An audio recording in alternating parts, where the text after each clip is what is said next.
જે ઘરમાં બિલાડીના બચ્ચા જન્મે હે તે ઘરમાં શું થાય હે? નમસ્કાર મિત્રો, આપ સૌનું એકવાર ફરીથી સ્વાગત છે.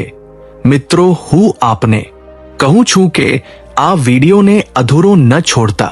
આપને પાપ લાગી શકે હે, કારણ કે આજે આપણે જાણવાના છીએ કે જે ઘરમાં બિલાડીના બચ્ચા જન્મે છે તે ઘરમાં શું થાય હે.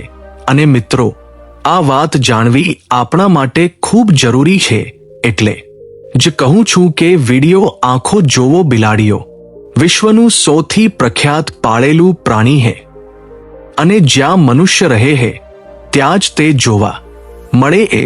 પ્રિય દર્શકો, આજના આ વિડીયોમાં આપ જાણી લેશો કે જે ઘરમાં બિલાડી પોતાના બચ્ચાને જન્મ આપે હે તે ઘરમાં શું થાય હે. જો આપ પણ આપના ઘરમાં બિલાડી રાખો છો, બિલાડીઓ પાળો છો, તો તેમના માટે પણ આ વિડીયો જરૂર સાંભળવો જોઈએ. કૂતરા અને બિલાડી પાળવું આજના યુગમાં ફેશન બની ગયું. દરેક ઘરમાં લોકો કૂતરા અને બિલાડીઓ પાળે હે. પરંતુ પ્રિય દર્શકો, કૂતરા બિલાડી પાળવું શું સાચું હે કે ખોટું, આજના વિડીયોમાં આપ જાણી લેશો. પ્રિય દર્શકો, બિલાડીઓ વિશે આપે ઘણી બધી વાતો સાંભળી હશે. બિલાડીઓના સંકેતો વિશે આપે ઘણી બધી વાતો સાંભળી હશે અને ઘણી બધી વાર્તાઓ સાંભળી હશે અને ઘણા ગ્રંથો પણ આપે વાંચ્યા હશે. પરંતુ આજે જે સચ્ચાઈ અમે આપને જણાવવા જઈ રહ્યા છીએ તે દરેક વ્યક્તિએ સાંભળવી જોઈએ. શાસ્ત્રોનું એવું માનવું છે કે આ સંસારમાં એવું કોઈ ઘર નથી જેમાં બિલાડીનું આગમન ન થાય. બિલાડી દરેક તે ઘરમાં જાય છે જે ઘરમાં મનુષ્ય રહે છે. પરંતુ શું પ્રિય દર્શકો, આપ આ વાત જાણો છો કે જો આપના ઘરમાં બિલાડી આવે છે અને વારંવાર આવે છે તો તેનો શું સંકેત થાય? અને જો આપના ઘરની આસપાસ બિલાડીઓ રડે છે તો તેનો શું સંકેત થાય છે? અને જો આપના ઘરમાં બિલાડી પોતાના બચ્ચાને જન્મ આપે છે તો તેનો શું સંકેત થાય છે? અને પ્રિય દર્શકો, જો આપ કોઈ શુભ કાર્ય માટે જઈ રહ્યા હો અને જો કોઈ બિલાડી આપનો રસ્તો કાપે તો પ્રિય દર્શકો, તેનો શું સંકેત થાય? મિત્રો, બિલાડી એક માંસાહારી સસ્તન પ્રાણી છે. તેની સાંભળની અને સૂંઘવાની શક્તિ તીવ્ર છે અને તે ઓછા પ્રકાશમાં એટલે કે રાત્રે પણ જોઈ શકે છે.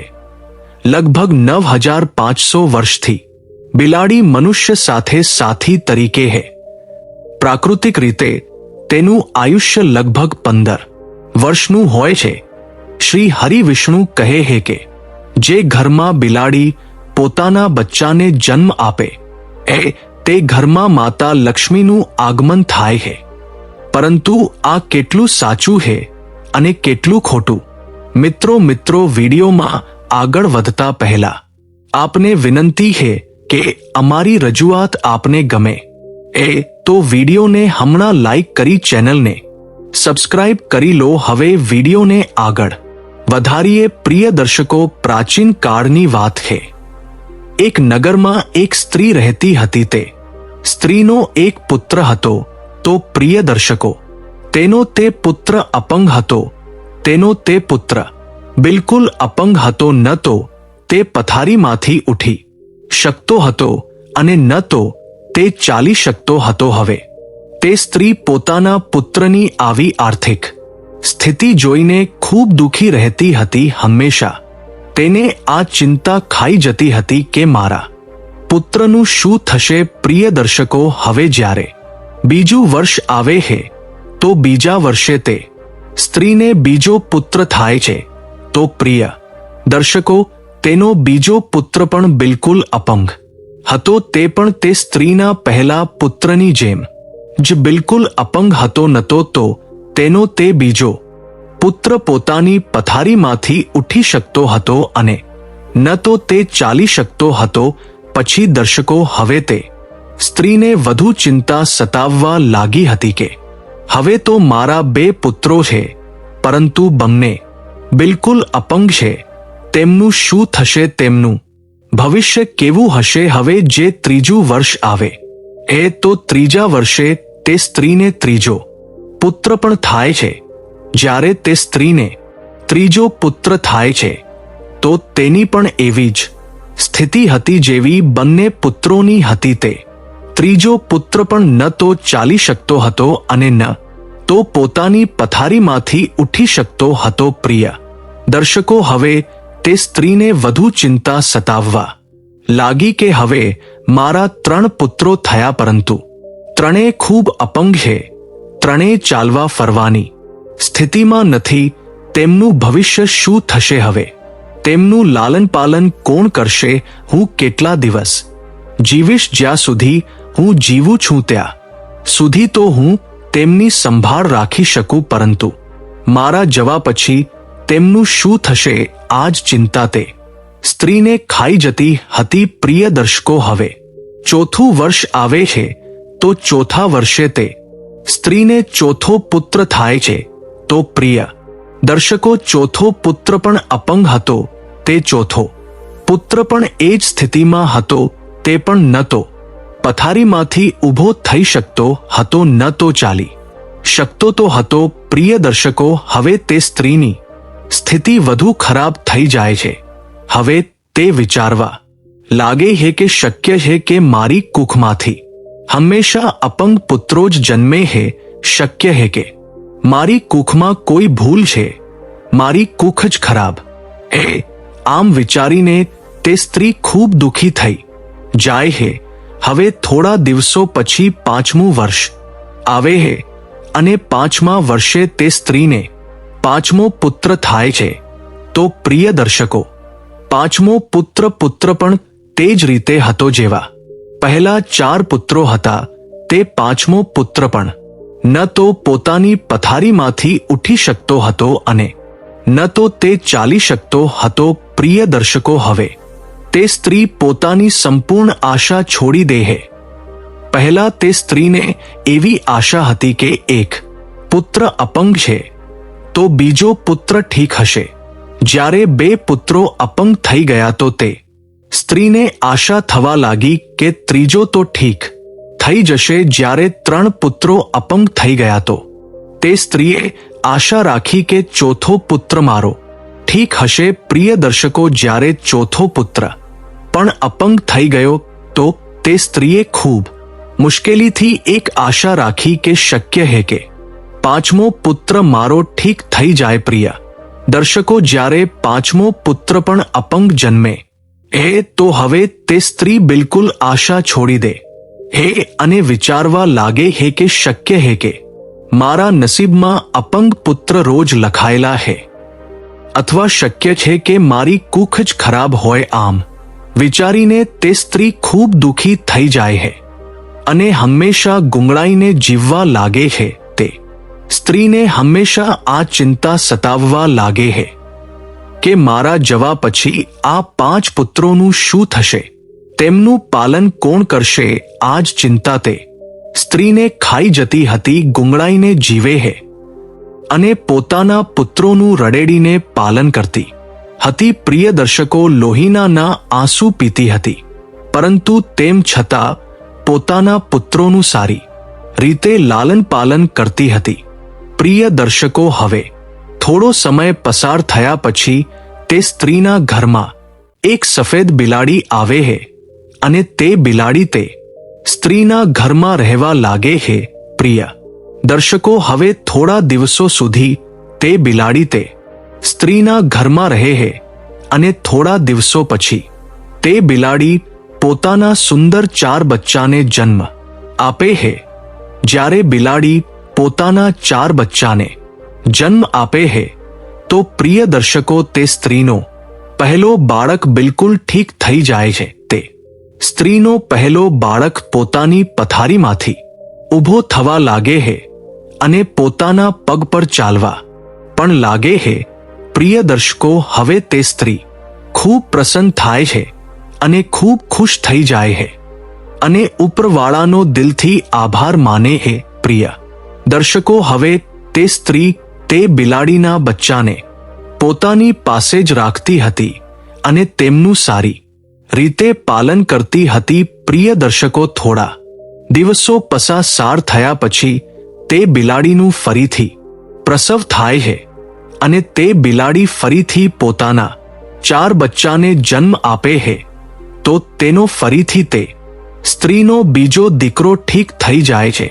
આ જ રીતે જ્યારે બિલાડીને પ્રસવ થતું ત્યારે તે સ્ત્રીનું દરેક બાળક ઠીક થતું જતું. આ જ રીતે તે સ્ત્રીના બધા બાળકો ઠીક થઈ જાય છે. અને પ્રિય દર્શકો, તે સ્ત્રીના ઘરમાં અન્નધનની કોઈ કમી ન રહે. શાસ્ત્રોમાં એવું કહેવાય છે કે જે ઘરમાં બિલાડી પોતાના બચ્ચાને જન્મ આપે છે તે ઘરમાં માતા લક્ષ્મીનું તીવ્ર ગતિથી આગમન થાય છે. તે ઘરમાં સુખ સમૃદ્ધિ એટલી આવે છે કે તે ઘરમાં રહેતા મનુષ્યો તેને સંભાળી નથી શકતા. પ્રિય દર્શકો, જે ઘરમાં બિલાડી પોતાના બચ્ચાને જન્મ આપે છે તે ઘરમાં સુખ સમૃદ્ધિ ખૂબ આવે છે. પરંતુ શાસ્ત્રોમાં એવું કહેવાયું છે કે બિલાડીને ઘરમાં પાળવું અશુભ માનવામાં આવે છે. જે ઘરમાં બિલાડીઓ રડે છે તે પણ ખૂબ અશુભ હોય એટલે બિલાડીઓને પાળવું શાસ્ત્રો અનુસાર અશુભ માનવામાં આવે છે. શાસ્ત્રોમાં એવું કહેવાય છે કે જો આપ કોઈ શુભ કાર્ય માટે પ્રસ્થાન કરો છો અને જો બિલાડી આપનો રસ્તો કાપે તો તેને અશુભ માનવામાં આવે છે. એવું કહેવાય છે કે જે સમયે આપ કોઈ કામ માટે જઈ રહ્યા હો અને બિલાડી જો આપનો રસ્તો કાપી દે તો આપનું તે કામ નથી બનતું. અને એવું પણ કહેવાય છે કે જ્યારે બિલાડી આપનો રસ્તો કાપે તો આપે ન જવું જોઈએ.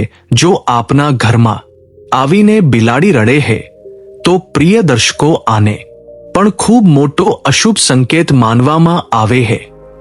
શાસ્ત્રો અનુસાર એવું કહેવાય છે કે જે ઘરમાં બિલાડીઓ રડે છે તે ઘરમાં કોઈની અકાળ મૃત્યુ થવાનો ભય હોય છે. જે લોકો પોતાના શોખ માટે બિલાડીઓ પાળે છે, ઘરમાં બિલાડીઓ પાળવી મોટો અશુભ સંકેત માનવામાં આવે છે. અશુભ હોય છે એટલે જે લોકો બિલાડીઓ પાળે છે તેમણે આ વિડિયો જરૂર જોવો અને આજથી બિલાડીઓ પાળવાનું બંધ કરવું. પ્રિય દર્શકો, જ્યારે આપણે ઘરમાં બિલાડીઓ પાળીએ છીએ તો શાસ્ત્રોમાં એવું લખેલું છે કે જ્યાં બિલાડીઓ રહે છે ત્યાં નકારાત્મક ઉર્જાનો પ્રભાવ હોય છે. જે ઘરમાં બિલાડીઓ રહે છે તે ઘરમાં પણ નકારાત્મક ઉર્જાનો પ્રભાવ થઈ જાય એટલે બિલાડીઓ પાળવી ખૂબ અશુભ હોય છે. પ્રિય દર્શકો, જો આપને અડધી રાતે બિલાડી દેખાય છે તો આને પણ ખૂબ મોટો અપશુકન માનવામાં આવે છે. એવું કહેવાય છે કે જે વ્યક્તિને અડધી રાતે બિલાડી દેખાય છે તો તે વ્યક્તિનું ભાગ્ય રૂઠી જાય છે. પરંતુ બીજો મત એ પણ છે કે જે ઘરમાં બિલાડી પોતાના બચ્ચાને જન્મ આપે છે તે ઘરમાં માતા લક્ષ્મીનું આગમન થઈ જાય છે. જ્યોતિષ શાસ્ત્ર અનુસાર એવું માનવામાં આવે છે કે જે ઘરમાં બિલાડી પાળવામાં આવે છે અને બિલાડી વારંવાર ઘરમાં આવે છે તો આપણા માટે અશુભ હે.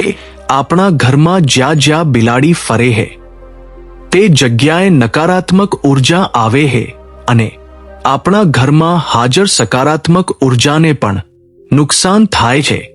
જે ઘરમાં બિલાડી પાળવામાં આવે છે તે ઘરના સભ્યોના સ્વાસ્થ્ય પર પણ ખરાબ અસર પડે છે. ઘરના સભ્યો વારંવાર કોઈ બીમારીની ઝપટમાં આવતા રહે છે. જો બિલાડી મળમૂત્રનો ત્યાગ કરે છે તો આપણા પર ઘણા બધા સંકટો આવવાની સંભાવના પણ રહે છે.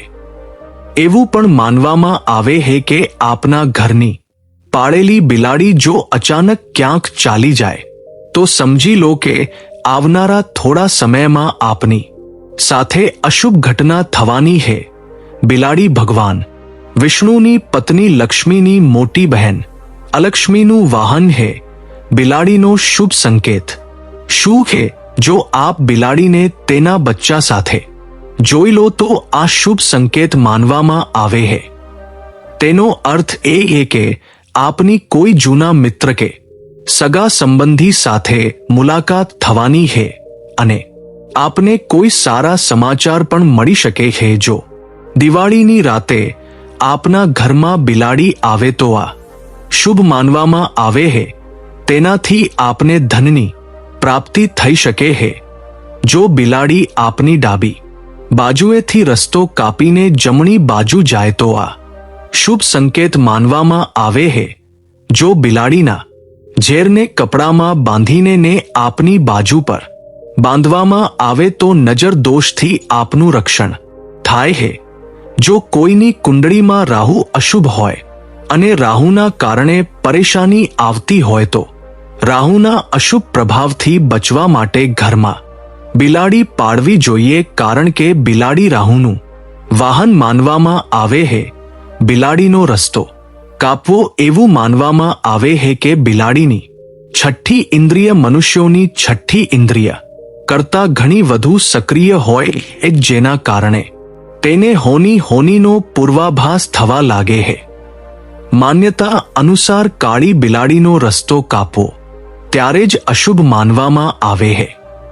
જ્યારે બિલાડી ડાબી બાજુએથી રસ્તો કાપીને જમણી બાજુ જાય, અન્ય સ્થિતિઓમાં બિલાડીનો રસ્તો કાપવો અશુભ નથી માનવામાં આવતો। જ્યારે બિલાડી રસ્તો કાપીને બીજી બાજુ જાય તો પોતાની પાછળ તેની નકારાત્મક ઉર્જા છોડી જાય છે, જે ઘણા સમય સુધી તે માર્ગ પર રહે છે। ખાસ કરીને કાળી બિલાડી વિશે આ માનવામાં આવે એ શક્ય છે કે પ્રાચીન કાળના જાણકારોએ એટલે અંધવિશ્વાસ ફેલાવ્યો હોય કે બિલાડીના રસ્તો કાપવાથી અશુભ થાય છે। બિલાડીનું રડવું, બિલાડીના રડવાનો અવાજ ખૂબ ડરામણો હોય છે। નિશ્ચિત રૂપે આને સાંભળવાથી આપણા મનમાં ભય અને આશંકાનો જન્મ થાય છે। એવું માનવામાં આવે છે કે જો બિલાડી ઘરમાં આવીને રડવા લાગે તો ઘરના કોઈ સભ્યનું મૃત્યુ થવાની સૂચના છે અથવા કોઈ અનહોની ઘટના થઈ શકે છે। બિલાડીનું આપસમાં ઝઘડવું, બિલાડીઓનું આપસમાં લડવું ધન હાનિ અને ગૃહ કલહનો સંકેત છે। જો કોઈના ઘરમાં બિલાડીઓ આપસમાં લડી રહી હોય તો એવું માનવામાં આવે છે કે ટૂંક સમયમાં ઘરમાં કલહ ઉત્પન્ન થવાનો છે। ગૃહ કલહથી જ ધનહાનિ થાય છે। મિત્રો, લોકોનું અભિવાદન કરવા માટે જ્યારે આપ ઘરે આવો છો ત્યારે બિલાડીઓ ઘરમાં આપને મળે છે અને જ્યારે આપ તેની સાથે વાત કરો છો તો બિલાડી પણ આપ પાસેથી અભિવાદનની અપેક્ષા રાખે છે। ધ્યાન આપો, બિલાડીઓ લોકો સાથે સામાજિક સંપર્કનો આનંદ લે છે। બિલાડીને સ્ટ્રેચ કરી શકાય છે, તેની સાથે રમી શકાય છે અથવા તેની સાથે વાત કરી શકાય। દરેક દિવસે લાંબા સમય સુધી એકલી રહેતી બિલાડીઓને માલિકનું ધ્યાન આકર્ષિત કરવાની વધુ સંભાવના હોઈ શકે છે। બિલાડીઓને એકલું રહેવું પસંદ નથી। બિલાડીઓ ઘણીવાર રમવા, પેટિંગ કરવા કે તેમની સાથે વાત કરવા માટે પોતાના માલિકનું ધ્યાન આકર્ષિત કરવા માટે પણ મ્યાવ કરે છે। એટલે ક્યારે આપના પાળેલા પ્રાણીઓની ઉપેક્ષા ન કરો, તેમની સાથે દરેક દિવસે ગુણવત્તાયુક્ત સમય વિતાવો, તેમની સાથે રમો, તેમની સાથે વાત કરો। ભોજન માંગવું, જ્યારે બિલાડીઓને ભૂખ લાગે છે તો તે ખાવા માટે પણ મ્યાઉ દ્વારા માલિકનું ધ્યાન આકર્ષિત કરે છે। જ્યારે પણ કોઈ રસોડામાં પ્રવેશે છે તો બિલાડીઓ મ્યાઉ દ્વારા ભોજનને સરળતાથી પ્રાપ્ત કરે છે। જેમ જ ઘરના લોકો ભોજન માટે બેસે છે તે જ રીતે બિલાડીઓ પણ મનુષ્યની જેમ ભોજન માંગવાનું શીખે છે। ચાલો આજની રજૂઆતને સમાપ્ત કરીએ અને ટૂંક સમયમાં નવી રજૂઆત લઈને આવીશું। ત્યાં સુધી આપ કમેન્ટ બોક્સમાં જણાવો કે રજૂઆત કેવી લાગી। કમેન્ટમાં જય બજરંગબલી જરૂર લખજો। ધન્યવાદ મિત્રો।